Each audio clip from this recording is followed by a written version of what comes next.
Je m'appelle Benoît Moratchol, je m'occupe depuis plus de 40 ans de résolution de conflits sur la question comment répondre autrement que par la violence à la violence structurelle des États. L'Arabie Saoudite, les Émirats Arabes Unis, l'Égypte, ces pays qui font aujourd'hui la guerre au Yémen le font avec les armes de la France, de l'Allemagne, de la Grande-Bretagne, des États-Unis, etc. Et avec ces armes-là, ils bombardent le Yémen notamment et ils sont responsables de crimes de guerre, voire crimes contre l'humanité, contre les populations civiles yéménites. Donc nous intervenons auprès de notre gouvernement, puisque nous sommes en France, en leur disant vous avez ratifié un traité sur le commerce des armes, et dans ce traité sur le commerce des armes, il y a un article qui dit que les États ne doivent pas exporter des armes, ne doivent pas vendre des armes, ne doivent pas même donner des armes à des pays qui les utilisent à des crimes de guerre, des crimes contre l'humanité ou des génocides. C'est aujourd'hui ce qui se passe au Yémen. La France, en vendant des armes à ces gens-là, viole ses engagements internationaux. Donc elle doit arrêter toutes ces ventes d'armes. Elle doit les arrêter, d'abord pour les Yéménites, parce que ça c'est le plus important, c'est la situation des civils sur place, et puis aussi parce que elle s'engage, au nom de nous tous, à soutenir des atrocités, et qu'un pays, même s'il y a un président aujourd'hui qui dit que oui, il n'y a pas de problème là-bas, on parle avec les Saoudiens qui comprennent tout ce qu'on leur dit quand on leur parle de droits de l'homme, etc., eh bien, dans les faits, ça ne marche pas. Donc la France aurait dû, au mois de mai dernier, suspendre toutes les exportations d'armes comme nous le demandions, et c'est qu'elle ne le fait toujours pas.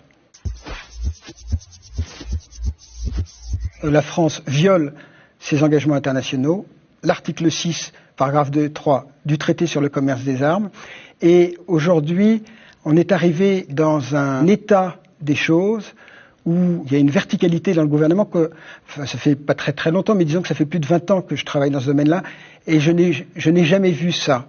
On a l'impression que c'est l'Élysée qui tient tout et qu'il n'y a plus de débat au sein des administrations. Mais ça a commencé sous le président Hollande, mais il y avait encore un petit peu de débat à ce moment-là, parce que en 2016, le ministère des Affaires étrangères fait des refus d'exportation d'armes en direction de l'Arabie Saoudite, parce qu'il y a des hommes et des femmes comme vous et moi qui se rendent compte qu'il y a quelque chose d'inhumain là-dedans.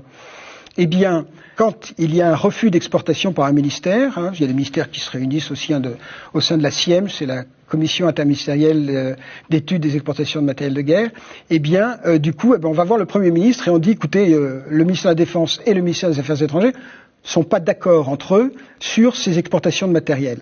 Alors, il faut que le Premier ministre décide. Et le Premier ministre, à l'époque, avait décidé en faveur du ministère des Affaires étrangères et donc avait bloqué l'exportation.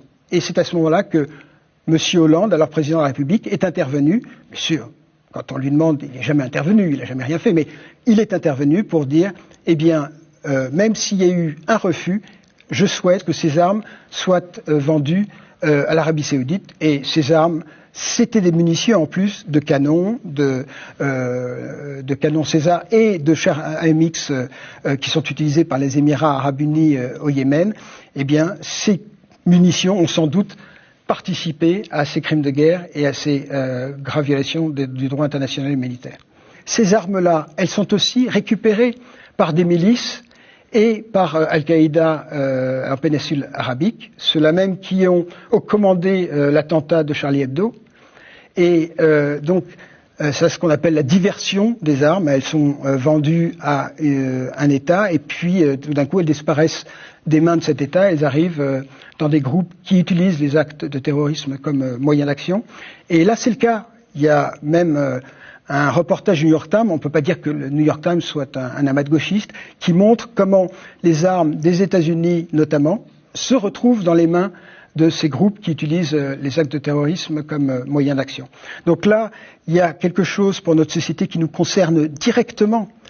Et ce qui est très étonnant, c'est que dans la plainte que l'on porte auprès du tribunal administratif, la réponse du gouvernement, c'est de dire « Ah ben non, ça c'est de la politique étrangère de la France, c'est un acte de gouvernement, donc ça ne concerne pas les citoyens ni la justice. » Voilà la réponse du gouvernement en 2019. Nous sommes tous des êtres humains, je l'ai dit tout à l'heure. Nous sommes la valeur de chacun, la valeur de M. Macron, la mienne, la vôtre, n'est pas inférieure. Celle des gens, qu'ils soient au Yémen ou en République démocratique du Congo, n'est pas inférieure à la nôtre. Et que nous avons des engagements internationaux et que nous devons respecter ces engagements internationaux parce que quand on respecte ces engagements internationaux et du coup quand on protège la vie, eh bien on se respecte soi-même. Et que les décisions qui sont prises ne peuvent pas être prises pour des raisons économiques ou de pseudo-géostratégie parce que dans le même temps, le G5 Sahel a besoin de l'Arabie Saoudite pour être efficace. Le G5 Sahel, qui est ce dispositif mis en place notamment par les Français pour être un mur par rapport à certains groupes qui utilisent des actes terroristes comme moyen d'action, c'est un échec absolu. C'est un échec absolu contre toutes les populations malienne, nigérienne, de Burkina Faso. Aujourd'hui, la réponse à cette violence armée, c'est de ne pas permettre à ces milices, à ces troupes armées, d'avoir de nouvelles armes, d'avoir de nouvelles munitions. Et aujourd'hui, quand on regarde dans ces pays-là, il n'y a pas une munition qui est fabriquée dans ces pays-là. Elle vient des pays, notamment occidentaux, ou de la Russie, ou de la Chine, etc. Donc, messieurs, nous avons une responsabilité et vous allez vivre toute votre vie avec cette responsabilité.